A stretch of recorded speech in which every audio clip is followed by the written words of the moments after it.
الحمدللہ رب العالمین والعاقبۃ للمتقین والصلاۃ والسلام علی سید الانبیاء والمرسلین اما بعد فاعوذ باللہ من الشیطان اللعین الرجیم بسم اللہ الرحمن الرحیم قال اللہ تبارک و تعالی فی القرآن المجید اقرأ بسم ربک الذی خلق خلق الانسان من علق اقرأ وربک الاکرم الذی علم بالقلم صدق اللہ العظیم وصدق رسولہ النبی الکریم الامین ان اللہ وملائکتہ یصلون علی النبی یا ایھا الذین آمنوا صلوا علیہ وسلموا تسلیما الصلاۃ والسلام علیک یا سیدی یا رسول اللہ وعلی آلک واصحابک یا سیدی یا خاتم النبیین لوح بھی تو قلم بھی تو تیرا وجود الکتاب گنبد آبگین رنگ تیرے محیط میں حباب عالم آب و خاک میں تیرے ظہور سے فروغ ذرہ ریگ کو دیا تو نے طلوع آفتاب شوکت سنجر و سلیم تیرے جلال کی نمود فقر جنید و بایزید تیرا جمال بے نقاب تیری نگاہ ناز سے دونوں مراد پا گئے عقل غیاب و جستجو عشق حضور و اضطراب معزز سامعین محترم طلباء کرام، آج ہم اس جگہ کھڑے ہیں اور یہ ایک خصوصی اپنی اہمیت رکھتی ہے نشست کہ جس میں علم کے فروغ کے لیے اور اس کو آگے عملی جامہ پہنانے کے لیے ہمارے بھائیوں نے محنت کی ہے، لیکن قلندر لاہوری علامہ اقبال فرماتے ہیں کہ ستاروں سے آگے جہاں اور بھی ہیں، ستاروں سے آگے جہاں اور بھی ہیں، ابھی عشق کے امتحان اور بھی ہیں۔ اور علامہ اقبال نے ایک پورا باب باندھا ہے، اور پڑھے لکھوں کی مجلس میں پڑھے لکھے کی بات کریں تو پھر اس سب کانٹیننٹ میں علامہ اقبال سے بڑا لکھا تو کوئی نہیں نا۔ علامہ اقبال کہتا ہے کبھی اے نوجواں مسلم تدبر بھی کیا تو نے، وہ کیا گردوں تھا جس کا ہے تو ایک ٹوٹا ہوا تارا۔ اقبال کہتا ہے اوے نوجوان مسلم، تو نے کبھی اپنی تاریخ اٹھائی ہے؟ تو نے ابھی کبھی ماضی کے اوراق کھول کر دیکھے ہیں کہ تو کن کی اولاد ہے اور تو کیا تھا اور آج کیا بن کے رہ گیا؟ اقبال کہتا ہے تجھے اس قوم نے پالا ہے آغوش محبت میں، کچل ڈالا تھا جس نے پاؤں میں تاج سر دارا۔ آج مسئلہ یہ نہیں ہے کہ ہماری قوم یا ہماری مائیں یا ہمارا معاشرہ ان بچوں کو، ان ہونہار طالب علموں کو یا ان شخصیتوں کو جنم نہیں دے رہا، بلکہ ہمارے ہی معاشرے سے راشد منہاج جیسے نوجوان پیدا ہوئے، ہمارے ہی اس معاشرے سے اتنا بڑا سائنسدان جسے ڈاکٹر عبدالقدیر خان کہتے ہیں، وہ اسی معاشرے سے جنم لیا، اور اسی نے وہ پاکستان کو وہ طاقت عطا کی اور اس طاقت کا حامل بنایا کہ پوری دنیا میں پاکستان آج پورے عالم کفر کی آنکھ میں کھٹکتا ہے۔ تو وہ محنت، وہ لگن، وہ تردد اور وہ جوش اور ولولے کی ضرورت ہے۔ اگر علمی دنیا اور ساری چیزوں میں ہم اگر لوگوں کے لیے میدان خالی چھوڑ دیں گے اور اپنے بچوں کو پڑھنے کا یا آگے بڑھنے کا موقع نہیں دیں گے تو پھر ہم کیسے کہیں گے کہ ہم اقوام عالم کے مقابلے میں کھڑے ہوں گے؟ اقوام عالم کے مقابلے میں کھڑے ہونے کے لیے میرے بابا جی نے ایک جملہ کہا تھا، وہ بڑا خوبصورت ہے۔ ہم نے کہا جی، ایک شخص آیا، اس نے کہا کہ بابا میں جرمنی پڑھنے کے لیے جا رہا ہوں، تو بتائیں میرے لیے نصیحت کیا ہے؟ تو میں سب پڑھے لکھوں کو، پورے پاکستان نہیں پوری عالم امت مسلمہ کے پڑھے لکھوں کو کہتا ہوں کہ یہ جملہ اپنے دلوں پہ نقش کرو۔ بابا جی نے کہا ہمیں علم سے، کسی بھی تعلیم سے مسئلہ نہیں ہے، مسئلہ یہ ہے کہ دنیا کے جس بھی علم کو جا کے پڑھو، جہاں بھی تعلیم حاصل کرو، سائنسدان بنو، انجینئر بنو، پائلٹ بنو، دنیا کے بڑے بڑے عہدوں پر جا کر بیٹھ جاؤ، لیکن کہیں بھی جاؤ تو تمہیں دیکھ کر دیکھنے والا یہ کہے کہ یہ محمد عربی کا غلام آ رہا ہے۔ بس اتنی پہچان ضرور رکھنا، اتنا اپنے اندر حضور کی محبت کو راسخ ضرور رکھنا کہ آپ کو دیکھنے والا یہ ضرور کہے کہ یہ کوئی عام شخصیت نہیں ہے، یہ کوئی عام بندہ نہیں ہے، یہ محمد عربی صلی اللہ علیہ وسلم کا غلام ہے۔ اور علامہ اقبال کہتا ہے تمدن آفری آئین خلا کے جہاں داری۔ اقبال کہتا ہے کہ تو روتا ہے آج کہ یورپ بڑی ترقی کر گیا، اور یورپ نے بڑا جناب آج ہم سے سائنس کی دنیا میں یا دوسری دنیا میں آگے چلا گیا. اقبال کہتا ہے یاد رکھنا کہ ترقی کی بنیاد پر اور ایجادات کی بنیاد پر اور جناب مشینوں کی بنیاد پر معاشرے ترقی نہیں پاتے. اقبال کیسے پاتے ہیں؟ اقبال کہتا ہے تمدن آفری آئین خلا کے جہاں داری، یعنی وہ صحرائے عرب شتر بانوں کا گہوارہ. اقبال کہتا ہے جن کے قوانین دنیا میں بنائے ہوئے ان کی مثل کوئی چیز نہ لا سکے، اس کو قانون کہتے ہیں، اس کو چیزیں کہتے ہیں. اور یہ یاد رکھنا کہ لوگ کہتے ہیں جی مسلمانوں نے کیا کیا.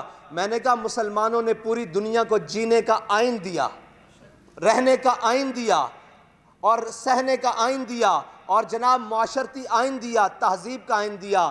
اور یہ جو آج ہماری نااہلیاں ہیں، ہماری کوتاہیاں ہیں، ہم سست ہوئے.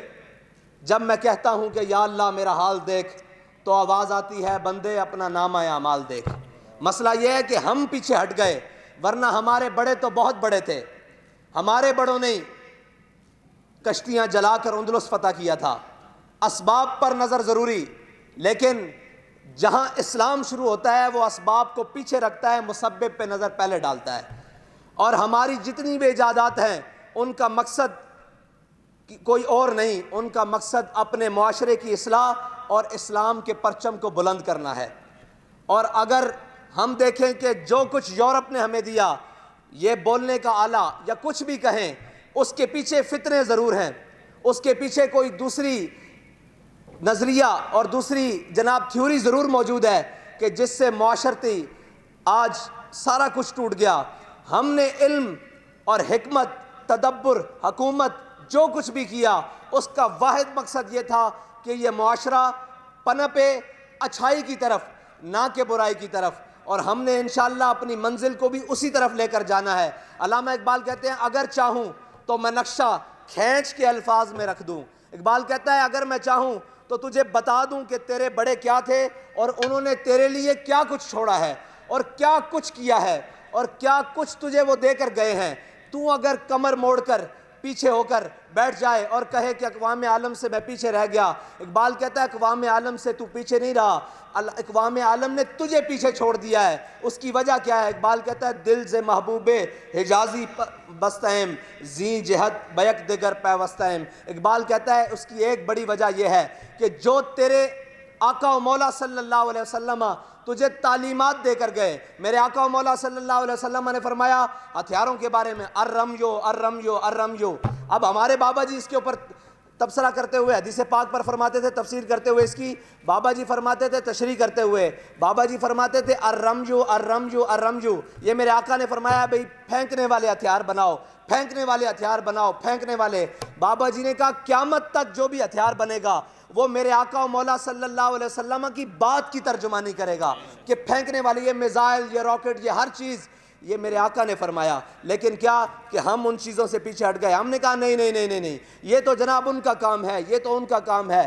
بھائی مومن ہوتا ہی وہ ہے جو جہانگیر ہو. اقبال کہتا ہے تجھے تیرے آبا سے کوئی نسبت ہو نہیں سکتی. اقبال کہتا ہے تجھے کیا بتاؤں کہ تو گھر پر بیٹھ گیا ہے اور رونے روتا ہے کہ جی فلسطین چلا گیا، جی ہم سے دنیا ٹیکنالوجی میں آگے نکل گئی، ہم سے جناب دنیا نے یہ کر لیا. اقبال کہتا ہے رونے سے کچھ نہیں ہوگا. کیا ہوگا؟ اقبال کہتا ہے تجھ کو تیرے آبا سے کوئی نسبت ہو نہیں سکتی، تو گفتار وہ کردار. اقبال کہتا ہے تو باتیں کرنے والا وہ کر کے دکھانے والے. اور مومن کی شان یہ ہے کہ وہ بولتا کم ہے، باتیں دعوے کم کرتا ہے، کر کے زیادہ دکھاتا ہے. اب جن کے دین کی بنیاد اور اصول کر کے دکھانے پر ہو وہ گھروں میں بیٹھ جائیں اور کہیں کہ ہمیں ترقی ملے گی. ہاں یہ دنیا دارالعمل ہے، دارالجزا نہیں ہے. یہاں جو عمل کرے گا وہ جس تہذیب سے، جس مذہب سے، جس معاشرے سے تعلق رکھتا ہو، جس فکر سے تعلق رکھتا ہو، اللہ تعالیٰ اس کو اس کے عمل کا صلہ دے گا. ہاں رہی جزا کی بات تو وہ قیامت والے دن ملنی ہے. ہم یہاں دارالعمل میں ہیں، ہمیں عمل کر کے آگے بڑھنا ہے. اور انشاءاللہ مجھے بڑی خوشی ہے اور بڑی ہے کہ مومن وہ ہیں، مومن ہوتا ہی وہ ہے اور مسلمان ہوتا ہی وہ ہے جو کسی شعبے کو خالی نہ چھوڑے. اگر صحابہ کرام کی زندگی اٹھائے اور پوری ایک ہم اپنی تاریخ کو اٹھائیں تو وہ پوری تاریخ میں کہیں بھی کوئی ایسا پہلو نہیں مسلمانوں کا جس میں مسلمان پیچھے رہے ہوں. ہاں آج ہم ان کے وارث ہیں، آج ہم ان کے ماننے والے ہیں، آج ہم ان کی ترجمانی کرنے والے ہیں۔ ہاں آج ہم اس سے پیچھے ہیں۔ آج ہم کیوں پیچھے ہیں؟ ہم نے عمل کرنا چھوڑ دیا، ہم نے تدبر کرنا چھوڑ دیا، سوچنا چھوڑ دیا، فکر چھوڑ دی، اور یہ عادت بنا لی کہ تنقید، اچھا جی وہ تو ایسے کر گئے، بھائی تم اس سے بہتر کر سکتے ہو، آؤ میدان میں۔ اقبال کہتا ہے فضائے بدر پیدا کر تیری نصرت کو، فرشتے آج بھی گردوں سے اتر سکتے ہیں قطار اندر قطار۔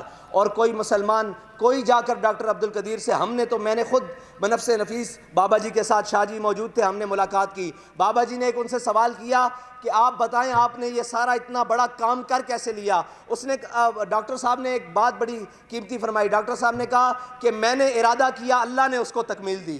آپ جو کچھ بھی زندگی میں کرنا چاہتے ہیں اس کو پختہ ارادے سے لے لیں اور پختہ ارادہ کر کے آگے بڑھنے کی کوشش کریں، پھر اللہ تعالیٰ کا فضل آپ کے اوپر کیسے آتا ہے؟ اقبال کہتا ہے افلاک سے آتا ہے نالوں کا جواب آخر، کرتے ہیں خطاب آخر، اٹھتے ہیں حجاب آخر۔ اقبال کہتا ہے کہ صدا امتحان نہیں ہوتے، صدا مشکلات نہیں ہوتی، صرف میدان میں نکل کر عمل کرنے کی دیر ہوتی ہے، اور مسلمان کے عمل میں برکت ہی بڑی ہوتی ہے۔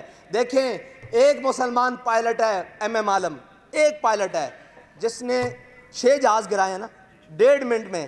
پوری دنیا کے تمام پائلٹس اور تمام سائنسدان اور تمام انجینئرز اور جتنی بھی ہوا بازی سے تعلق رکھتے ہیں وہ آج تک پریشان ہیں کہ 1.5 منٹ میں ایم عالم نے جہاز گرا کیسے لیے۔ یاد رکھنا جہاں دنیا کی طاقتیں اور دنیا کی چیزیں سوچ ختم ہوتی ہے، اللہ مسلمان کو اس سے آگے فکر اور سوچ عطا کرتا ہے، لیکن اس کے لیے اقبال کہتا ہے کہ جب عشق سکھاتا ہے آداب خود آگاہی، کھلتے ہیں غلاموں پہ اسرار شہنشاہی۔ اقبال کہتا ہے عطار ہو، رومی ہو، رازی ہو، غزالی ہو، کچھ ہاتھ آتا نہیں بے آہ سحرگاہی۔ اللہ تعالیٰ مجھے اور آپ کو آہ سحرگاہی عطا فرمائے، تدبر عطا فرمائے، سوچنے کی توفیق عطا فرمائے، اور اسی سوچ کے ساتھ آگے بڑھنے کی توفیق عطا فرمائے، تاکہ ہم اقوام عالم سے نکل کر یہ بتائیں کہ تمہیں غلط فہمی ہے کہ محمد عربی کے غلام کچھ نہیں کر سکتے۔ جس مقام پر محمد عربی کے غلام جا سکتے ہیں، اگر یکسر موئے برتر پرم فروغ تجلا بسوزت پرم، میرے آقا و مولا صلی اللہ علیہ وسلم کو اللہ تعالیٰ نے معراج کروائی ہے، اور ہم ان کے امتی ہیں، اور معراج وہ ہے جہاں تک کسی بشر کی سوچ اور عقل بھی نہیں جا سکتی۔ اور اگر براق کی بات کی جائے تو براق اللہ تعالیٰ نے وہ سواری عطا فرمائی ہے جس کی پہلی نظر جہاں پڑتی ہے وہاں پہلا قدم پڑتا ہے۔ یہ ساری چیزیں امتیوں کے لیے ہیں، اور امتی اگر محنت کریں گے تو پھر انشاءاللہ یہ کسی میدان میں پیچھے نہیں ہوں گے۔ آپ کو اور مجھے اپنی اولادوں کو پڑھانا ہے، ہر میدان میں لے کر جا کر کھڑا کرنا ہے، اور عشق کا دیا سینے میں جلا کر۔ اقبال کہتا ہے علم باشکست از لاہوتیاں، اقبال کہتا ہے اگر علم ہو اور عشق کے ساتھ ہو تو وہ لاہوتی علم ہے، اور اقبال کہتا ہے علم بے عشق از طاغوتیاں۔ اقبال کہتا ہے علم ہو اور عشق کی اس کو ہوا نہ لگے، عشق کی اس کو بنیاد نہ ملے، عشق کی اس کو چاشنی نہ ملے، تو وہ علم نہیں ہے، وہ طاغوت کا ایک پنجہ ہے۔ اس لیے ہم نے اب علم بھی حاصل کرنا ہے، لیکن اپنے آقا و مولا صلی اللہ علیہ وسلم کی محبت کو دلوں میں راسخ کر کے حاصل کرنا ہے، تاکہ دنیا کا کوئی فتنہ، کوئی بات ہمیں متاثر نہ کر سکے، اور جب بھی کوئی بات آئے ہمارے آقا و مولا صلی اللہ علیہ وسلم کا فرمان ہمارے سامنے موجود ہو۔ اقبال کہتا ہے آخر میں، کہتا ہے وہ کتابیں اپنے آبا کی جو دیکھی ان کو یورپ میں، وہ علم کے موتی وہ کتابیں اپنی آبا کی دیکھیں جو ان کو یورپ میں، تو دل ہوتا ہے سی پارا۔ اقبال نے ساری غزل کا آخر میں نتیجہ نکالا ہے۔ اقبال کہتا ہے غنی روزے سیاہ پینے کنارہ تماشا کن۔ اقبال کہتا ہے کہ غنی، تو ایک غنی شاعر ہے کشمیری، ان کی ایک مصرع اٹھا کر کہتا ہے کہ تو پریشان نہ ہو، جو زلیخا، یہ سائنس جو اسلام کے اوپر اٹیک کرنے آئی تھی، ایک وقت آئے گا یہ اسلام کے پیچھے ہاتھ باندھ کر کھڑی ہوگی۔ اقبال کہتا ہے غنی روزے سیاہ پیرے کنارہ تماشا کن، کہ نور دیداش روشن کنت چشم زلیخا را۔ اقبال نے کہا کہ جو نور پہلے یوسف علیہ السلام کے ماتھے پر چمکا وہی نور حضرت زلیخا پر منتقل ہوا۔ یہ جو اسلام کے اوپر سارے حملہ آور ہو کے آئے ہیں نا، ایک دن یہ ساری تحقیقیں، یہ ساری میرے آقا و مولا کے ہر فرمان کے پیچھے ہاتھ باندھ کر کھڑی ہوں گی، کہ کیونکہ وہ زباں جس کو سب کن کی کنجی کہیں، اس کی نافذ حکومت پہ لاکھوں سلام، اور بدلے گا زمانہ لاکھ مگر قرآن نہیں بدلا جائے گا، ہے قول محمد قول خدا، فرمان نہیں بدلا جائے گا۔ اللہ تعالیٰ مجھے اور آپ کو حضور کی محبت عطا فرمائے، اور اللہ آپ نے جو کچھ کیا اس کو اللہ تعالیٰ اپنی بارگاہ میں قبول کر کر اس کو رنگ لگائے اور اس کو آگے مزید پھیلانے کی توفیق عطا فرمائے، اور آپ کو اسی طرح بڑھ چڑھ کر ہر معاملے میں حصہ لینے کی توفیق عطا فرمائے۔ وآخر دعوانا الحمدللہ رب العالمین۔